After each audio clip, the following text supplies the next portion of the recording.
I am truly delighted to be here, but I have to admit, as I look out over all of you, as I look at your faces, my mind is flooded with memories of my own college graduation. I can actually remember every single detail of my graduation. I can remember what I wore, who I sat next to, what the room looked like, what the weather was like. I can remember everything except one thing. I cannot remember who spoke at my college graduation. And I hope after I'm done, the same fate doesn't await me.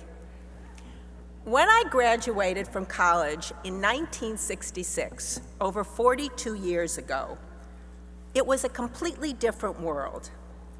At that time, believe it or not, a woman was not expected to have a college education. Now, just imagine the world that I grew up in. At that time, a woman's role was simply to be a wife and to have at least 2.2 children.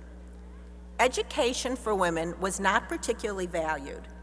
In fact, during my sophomore year, when I got engaged to a very nice man who was studying to be a doctor, my parents suggested that I should quit college. Even though I was an all-A student, they suggested that I should stop my studies and become a laboratory technician so that I could assist my husband, Michael, in his practice. As you can see, as much as I think that's an incredibly good career, I did not follow their advice. And instead, I completed my college education, and I received a degree from the School of Speech with a minor in English and math and a teaching credential from Northwestern University. Again, it was a different world. And at the time that I graduated, the only two careers that were open to a woman were that of a teacher or a nurse. Two wonderful careers, and some of you are going to go into those professions. But even more strange, even though those were the careers that were open to a woman, they really were not thought of as a career that you would do forever. It was really merely an adjunct. You were really passing time until you would get married and become a wife and a mother. And again, though I certainly respect those careers and think they are an extraordinary option to do, it really wasn't what I wanted to do. Because when I was sitting in your seat, I had a secret dream. I wanted to be part of the movies. Ever since I was a child, I used to love to go and watch the double feature at the Hamilton and Jeffrey theaters. I used to love to get lost in that magical world of the movies. But at the time that I was graduating, telling somebody that you wanted to go into the movie business was like telling somebody that you wanted to go to the moon, and we hadn't gone to the moon yet. So I kind of quickly learned to keep my dreams a secret. I was afraid that people were going to laugh at me. I was afraid that they were going to make fun of me. But the dreams and the passion that fueled them simply wouldn't go away. So on the day of my graduation, I kissed my parents goodbye, and I loaded up my car, and I drove to California for the very first time. I'd never been out of our state, to fulfill my dreams. And as you've heard, I was able to turn my dreams into reality. And I want you to know that the reality is far better than anything that I ever dreamed of. So that brings me to what I'm going to refer to as Lansing's first bit of advice. Even though I chose a career in the movie business, I think this advice that I'm going to give you today, my little list of rules, is applicable for all of the career paths that you have chosen. So before I begin, let me just say that the world is full of lists. And so you've all heard about them. You've heard about David Letterman's top 10, People magazine's list of beautiful people, Forbes' list of the wealthy. So now I'm going to give you Lansing's top 10 pieces of advice, rules to follow after you graduate. Rule number 1, follow your dreams. Please don't ever let anyone discourage you. Don't ever let anyone tell you that your dreams are silly. And if you have to look back on your life, regret the things that you did, not what you didn't do. Because for me, I think the saddest thing in the world would be not to try to realize your dreams. And so I began that path. I came to Hollywood and I knocked on doors. I used to support myself by being a substitute teacher, and yet every day after school, I would get into the car, go into a gas station, change my clothes, and try to find a job, any job whatsoever in the movie business. It took me 3.5 years to get my first job, and that job was a script reader. I was paid $5 an hour to read scripts for producers so that they didn't have to read them themselves. I would synopsize them. So that brings me to rule number 2. Be persistent. When I got my first job as a reader, I had probably been interviewed by over 150 people. Some people actually rejected me more than once. But I have to tell you, I learned to never take it personally. And I actually think that the producer who hired me gave me the job just so he could get me off his back. I think he was so sick and tired of hearing from me that he decided to give me a try. And I was thrilled to get that first job. At the time, I thought if I never had any other job but reading scripts, I was the luckiest person in the world. The fact that somebody was actually paying me to read for them something that I loved seemed too good to be true. I actually never thought about the next step in my career. I was just happy doing what I was doing. So that brings me to Lansing's rule number 3. Enjoy the process, and the results will come. Whenever I meet students who are graduating, and in particular when I used to meet them in the movie business, and they ask for advice, I'd always say to them, well, what do you want to do? And they'd look at me and they'd say, oh, I want to run a studio. And I'd say, well, that's great, but what do you want to do now? They always seem to want to kind of leap over all the steps. And yet all of you sitting here today know that that is simply impossible to do. So my advice to you is to enjoy the process. Enjoy the steps along the way, and don't worry about the result. Enjoy the journey. And perhaps I can best explain this by telling you a story about a friend of mine. I had a very good friend, and she was a writer. And when she told people that she was writing a book, they all sort of got bleary-eyed. They didn't pay any attention to her. But later on, my friend was able to tell them that the book was going to be published. Wow, they said, you have a book that's going to be published?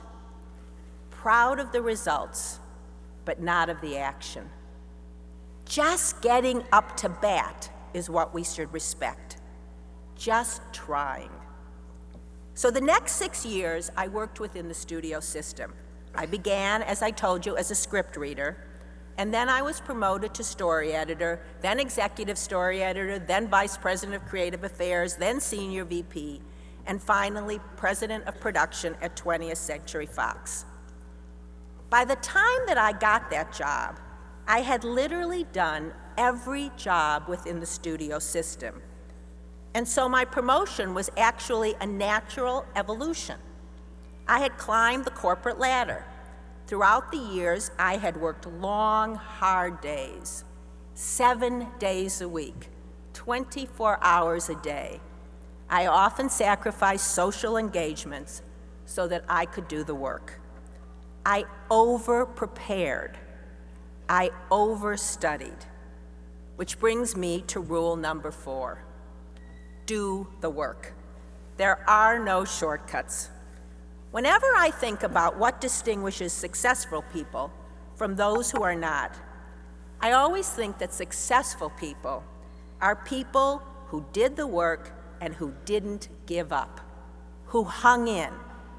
But in a funny way, if you love what you do, it doesn't seem like work at all. If it's a passion for you, you simply will find that you cannot exist without it. So I'm sure you're all sitting there and saying that I'm making all of this sound much too easy, that I've kind of glossed over my first 10 years in the movie industry, that along the way I must have suffered a lot of disappointments and a lot of setbacks and, just a lot of pain. Well, you're quite right. It was not a bed of roses, and it isn't for anyone. For example, I remember when I was first made vice president, and it was actually one of the happiest days of my life. So naturally, with that title, I assumed that I was going to get a raise. So I went to my boss and I asked for one, and he turned me down. He told me that I was earning quite enough money for a woman. I also remember when I wanted to be head of the studio, and I was told by a group of members from the board that a woman could never hold that job. After all, they said, how could you possibly get any man to report to you? Now today, those would be huge class action lawsuits. But it was at that time that I learned rule number 5. And it's one of the most important ones. Accept responsibility. Accept responsibility for some of your failures. And I learned to do that. I learned that it wasn't just a cruel world, but in fact, I learned that I had to work on my own self-esteem. I began to realize that I had been a passive participant in my setbacks. In fact, I used to accept these rejections without contemplating any constructive action whatsoever. For years, you have to understand, I had been programmed to believe that I actually was worth less money and that I could not hold the #1 position. And it was that view of myself that was holding me back as much as the world that I lived in. It took me a very, very long time to think of myself as worthy of deserving more. My self-image needed to grow. I needed to believe in myself before I could ask anyone to believe in me.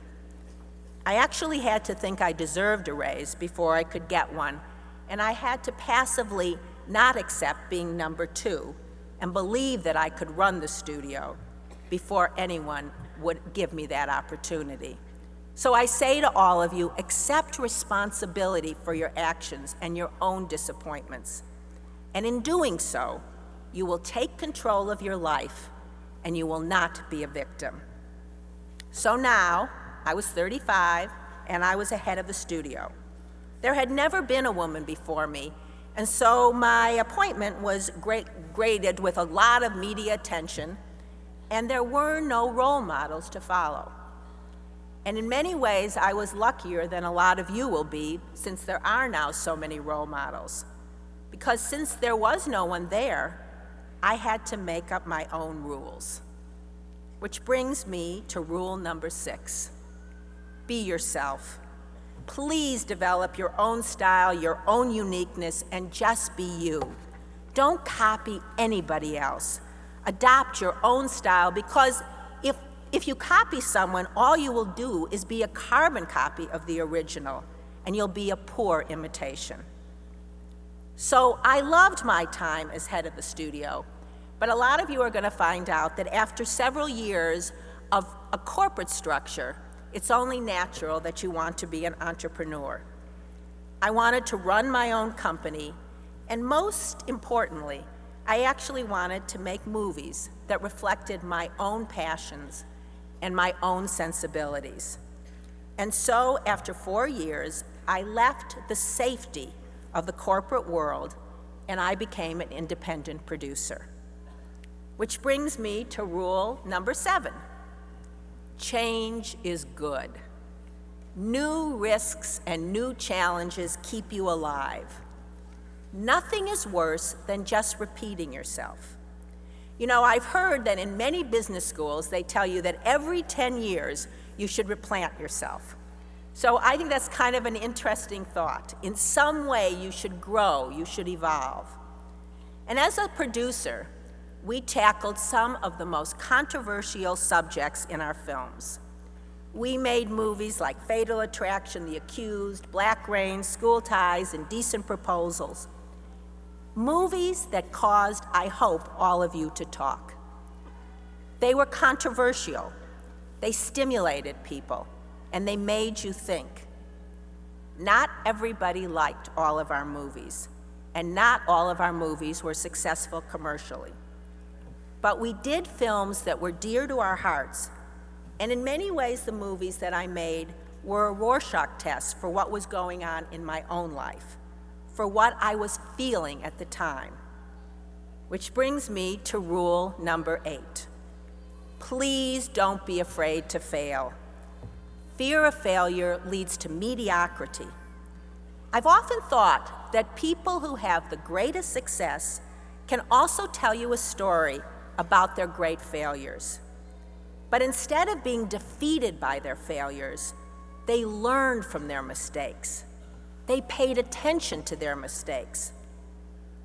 You know, they often say that good judgment comes with experience, and of course, experience comes with bad judgment. Mistakes are gonna happen. They have to. If they don't, you're not trying hard enough. You're just playing it safe. You're not going out of the box. You're being complacent. But the important thing is, a mistake should not be a permanent setback. Instead, you should use it. You should use it to learn from and to grow from. I failed as much as I succeeded. And successful people will often regale you with their stories about being fired. But in all of their cases, they found that that actual act of firing, no matter how painful that failure was, it transformed them and it caused them to grow. At the ripe old age of 46, I met the love of my life, my husband, Billy Friedkin, and I inherited 2 wonderful children. And I have to say, my husband is right up there, and he received an honorary degree today too, so it's a particularly happy day for us, as it is for all of you. I found that producing was no longer as much fun as it used to be because I didn't want to be on location away from my family. So I was fortunate enough to be offered the job of chairman of Paramount Pictures. And many people think that I took the job, and perhaps I'm the only person that did, so that I could be home for dinner. Which brings me to rule number 9. And this is the rule that a lot of you are going to disagree with. And perhaps it's my most controversial, and maybe it just applies to me. You cannot do it all. Or maybe I should say, you cannot do it all at the same time. You can do it sequentially. I had been a working woman, single, without children, until the age of 46. I had to prioritize my life. And perhaps it's best illustrated again by a story. When I was about 14 years of age, I was watching a talk show. It was Dick Cavett, and it's pretty much like what Jon Stewart is today. And he was interviewing a very, very famous actress, the Julia Roberts of her time, Katharine Hepburn. And he said, "Miss Hepburn, you have the most extraordinary career. You've won every single Academy Award. You've been feted everywhere." She said, "Thank you." He said, "But you're not married." And she said, "That's correct." He said, "Don't you regret that?" She said, "No." She said, "But you don't have any children. Don't you regret that?" She said, "No." He said, "But," she said, "I simply couldn't do it all." Because she felt that she would be pulled different places. Now, I admire anyone who can do it all, and I admire people who do it all sequentially. Today, I am incredibly grateful for my life. I love my family, I love my stepchildren, I love my friends, and I love my work. But I did it sequentially, and I feel truly blessed. truly blessed. Which brings me to my final rule, rule number 10. Don't forget the F word, fun. I just wanted to see if you were paying attention. Please try to have fun every day. Without fun, none of this will make any sense. It's an important component of your life, and humor and fun can get you through almost anything. And as most of you know, I have applied that rule of change. And once again, as you heard in my introduction, I've entered a new phase of my life. I left the movie business 4 years ago at 60 years of age, and I do believe that 60 is the new 50, or maybe it's just the new 60. I decided that I wanted to leave the movie business, and I wanted to try something else. The joy of running a studio for over 12 years was getting less and less. The highs weren't as high, and the lows weren't as low. For me, it all had a repetitive quality. In fact, I had accomplished all of my goals, and I was simply repeating myself. Someone once said to me that you should think of your life as a book, and if you did, what would you want this chapter to be about? And I just didn't want to die at my desk. I had been incredibly blessed and continue to be in my life, and I felt a great need to give back to society. And so, as you've heard, I formed my own foundation dedicated to cancer research and education. So I'm joining all of you in your work. But for me, I feel like I'm a graduate because every day is filled with newness and joy. I'm working on new projects that I care desperately about, and you too, I know, are going to feel as if you're making an incredible difference. You will, as I am, be working on things that are bigger than yourself. My world is expanding, and I'm meeting new people, traveling to new places, learning new things. I feel as young as you. I feel more alive and more authentic than I've ever been before. It's really the happiest time of my life. I get to control my days, and that means I get to come here to Penn State, to this wonderful school, and I get to speak to all of you.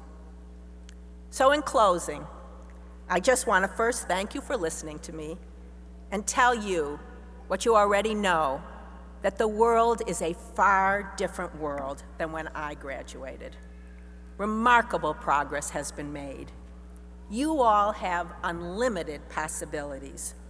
You have unlimited options. And if you take nothing else from what I said today, just know that each and every one of you can achieve anything that you want, any dream that you might have. You are all unique individuals who can and will make up your own list of rules. And in doing so, you will change the world. Good luck and congratulations to all of you. Thank you. Thank you.